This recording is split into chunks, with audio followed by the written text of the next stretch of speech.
tal? ¿Cómo les va? Muy buenas tardes, sean bienvenidos a Perspectiva Nacional, jornada de lunes, comenzando una nueva semana para acercarles las principales noticias de lo que surge a lo largo y ancho del país. Un fin de semana que estuvo cargadísimo de información, así que vamos a ir rápidamente con nuestros principales titulares.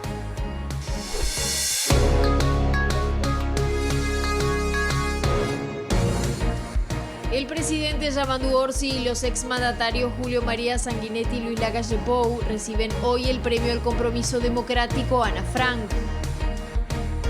En Paysandú, movimientos animalistas preparan una movilización luego de que una perra fuera decapitada viva tras una disputa familiar. En Salto, la policía busca a un privado de libertad que se fugó de la unidad número 20. Otro recluso que también se había escapado ya fue recuperado. En San José comenzó el proceso de extracción de más de 200 palmeras afectadas por el picudo rojo y se comienzan a notar los cambios paisajísticos en Ruta 11.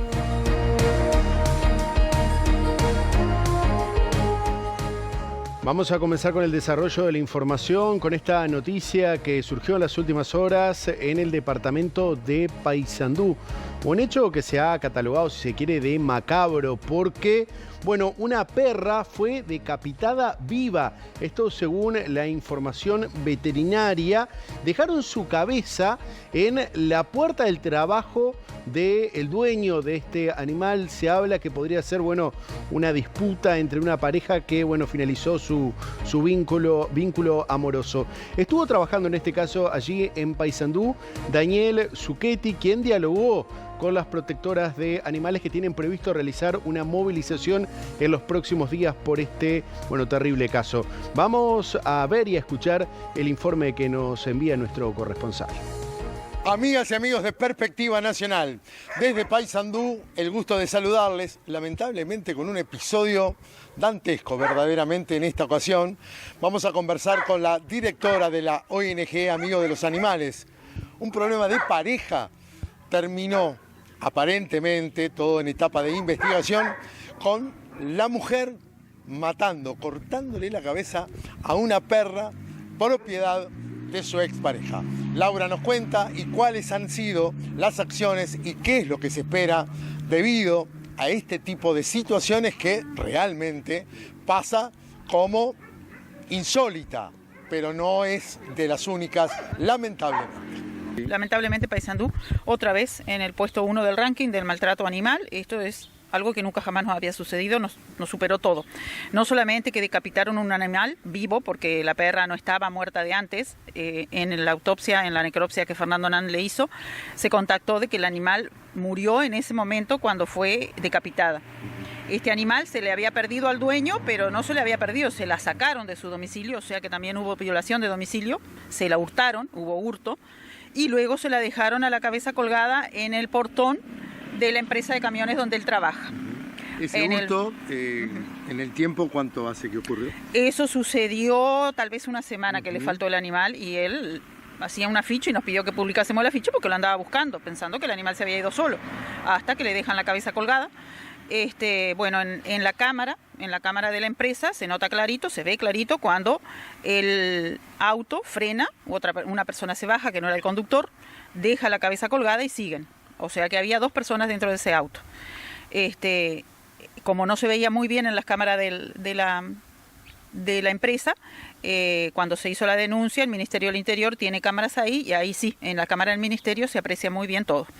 Bueno, hasta ahora no se ha podido hablar con la persona, la policía no la ha podido ubicar a la sospechosa, que es una expareja del señor.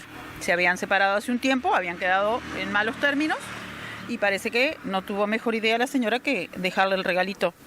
El mensaje que bueno, por supuesto, la denuncia que se hizo en fiscalía es por amenazas, porque una persona que hace esto, podemos pensar de que puede hacer cualquier cosa y no sabemos si la persona el señor, no tiene riesgo aún, ¿no? El vehículo que se aprecia entonces es pertenece a la señora, sí. Bueno, va a haber que aguardar a ver qué ocurre en las próximas horas. Reitero que está previsto que por parte de plataformas animalistas realicen una movilización en Paysandú, porque ante este hecho, al momento lo único que podrían investigar es como maltrato animal, pero claramente allí hay algún problema psiquiátrico que seguramente la justicia va a tener que solicitar las pericias para poder determinarlo a nivel profesional. Dejemos atrás este tema, pasemos a otras informaciones que, si bien vienen del exterior, competen a nuestro país, porque esta tarde el presidente de la República, Yamandú Orsi, acompañado por los expresidentes Luis Lacalle Pou y Julio María Sanguinetti, van a recibir el premio Ana Frank en su segunda edición latinoamericana. Esto es organizado justamente por el Centro Ana Frank Argentina para América Latina. Orsi y los exmandatarios, van a recibir en representación de nuestro país el premio al compromiso democrático. Está previsto también que en este evento participe el ministro de Relaciones Exteriores de nuestro país, Mario Lubetkin. El propósito de esta ceremonia, según se ha informado desde Presidencia de la República y que se va a efectuar en el Teatro San Martín, allí en Buenos Aires, es reconocer a figuras, instituciones, gobiernos y medios comprometidos con el fomento de los derechos humanos, la convivencia pacífica y la inclusión. Hay a esta hora en Buenos Aires un equipo de BTV Noticias trabajando en el lugar para que ustedes, seguramente en la edición central, a las 18:35, puedan tener de primera mano a nuestro compañero Matías Garro, reportando desde la capital argentina sobre este premio, reitero, que van a estar recibiendo el presidente de la República y dos exmandatarios de nuestro país. Vamos a pasar a otros temas. Les tengo que informar que 2 personas perdieron la vida este fin de semana en distintos siniestros de tránsito que se registraron en rutas nacionales. Uno de los casos ocurrió en Canelones y el otro en La Valleja. En el caso de La Valleja, un camión y una camioneta chocaron frontalmente en la noche de este domingo en la Ruta 8 a la altura del kilómetro 243, a unos 10 kilómetros de José Pedro Varela. Policía Caminera informó que el conductor de la camioneta, un hombre de 42 años y único ocupante, falleció en el lugar. El camionero de 55 resultó ileso. El otro caso ocurrió a la altura del bypass de la Ruta 101, en el kilómetro 34.500, en las cercanías de la ciudad de Pando. Allí un hombre de 61 años falleció tras perder el conocimiento mientras conducía. Según el relato del acompañante, una mujer de 55 años, el hombre perdió el control del vehículo, impactó contra una columna de alumbrado público y se cruzó de carril. Según informaron fuentes policiales, el hombre se le realizaron trabajos de reanimación, pero no se pudo evitar que falleciera en el lugar. Vamos a seguir informándoles de temas relacionados al tránsito y en este caso a las picadas ilegales, porque en el departamento de Durazno, tras un choque frontal que ocurrió en las últimas horas en la Ruta Nacional número 14, quedó un joven de 19 años herido de gravedad y justamente la policía presume que se podría tratar de picadas ilegales.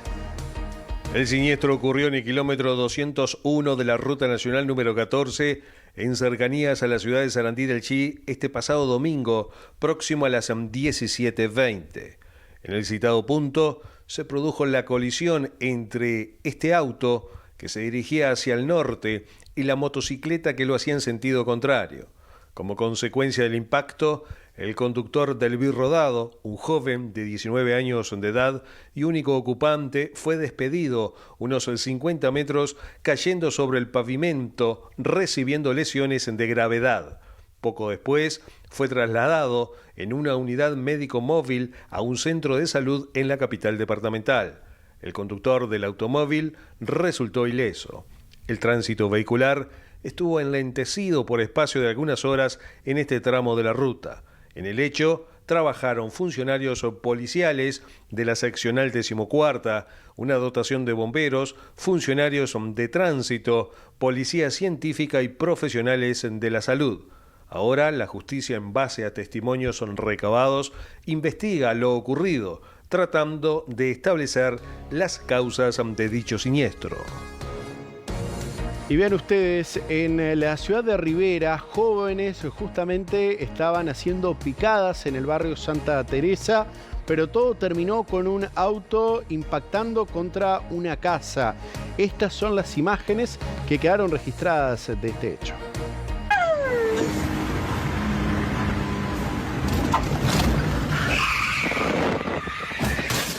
Un joven de tan solo 19 años protagonizó un grave accidente la pasada madrugada al perder el control del vehículo que conducía a alta velocidad e impactar violentamente contra una vivienda. El hecho ocurrió en la zona sur de la ciudad, en barrio Santa Teresa, generando un gran susto entre los vecinos. Según las autoridades, el conductor no contaba con licencia de conducir, lo que agrava aún más la situación. Afortunadamente no se registraron víctimas fatales, aunque la estructura de la casa sufrió importantes daños materiales. El joven no estaba bajo los efectos del alcohol o alguna sustancia. Desde las autoridades reiteran el llamado a la responsabilidad al volante y el respeto por las normas de tránsito.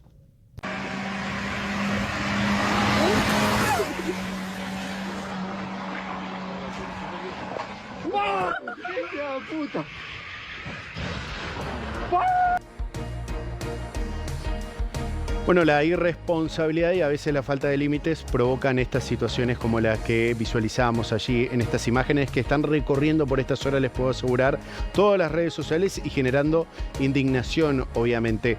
Vamos a pasar a otros temas, hablemos de ambiente, porque la semana pasada justamente se celebró el Día del Medio Ambiente, se realizó, por ejemplo, aquí en Montevideo la Expo Sostenible que finalizó en la pasada jornada, pero no fue obviamente el único punto del país donde hubo actividades para reflexionar sobre la importancia del medio ambiente. Se hizo también en Tacuarembó. Allí se realizó una expo ambiental. Este evento justamente contó con instituciones educativas y organizaciones que tuvieron la oportunidad de presentar distintos proyectos a favor del ambiente. Junio, mes del ambiente, y vamos a compartir la segunda expo ambiental organizada por la Intendencia de Tacuarembó y la Dirección General de Ambiente, con la participación de diferentes instituciones. En la Plaza Bernabé Rivera, más conocida como Plaza de la Cruz, se realiza esta actividad que reúne también la muestra de diferentes proyectos ambientales. Lo que tenemos que lamentar, sí, es que en las convenciones internacionales, en los ámbitos internacionales, a todos nos miden con la misma vara y a todos nos piden que trabajemos y tengamos políticas que protejan el medio ambiente. Pero sin embargo vemos que los países más poderosos del mundo, aquellos que más han desarrollado un sistema industrial sobre la base de combustibles fósiles y sobre la base de la contaminación ambiental y sobre la base del desarrollo y el estímulo al calentamiento global, suelen hacer muchas veces oídos sordos de todo esto. A veces la gente piensa que la educación ambiental es algo nuevo, que la educación ambiental ya es una baby boomer, ya tiene más de 65 años en el plano internacional, etcétera, etcétera, y nosotros tenemos la felicidad de trabajar en educación ambiental. Quiero agradecer a ustedes la invitación para venir a pasar un día de medio ambiente con ustedes, en un lugar tan querido para mí, el único departamento que tiene un nombre guaraní, en donde he cosechado grandes amigos a lo largo del tiempo, no solo los que aquí me acompañan, sino también recuerdo, bueno, ya las actividades de Prodema, el maestro Cándido, el ingeniero Alacuague, ahora el ingeniero Montenudo, en donde el hacer en el día a día ya era una preocupación y por lo tanto es un departamento pionero en esos temas. Tenemos que hacer una pausa, ustedes no se vayan que ya continuamos con más Perspectiva Nacional.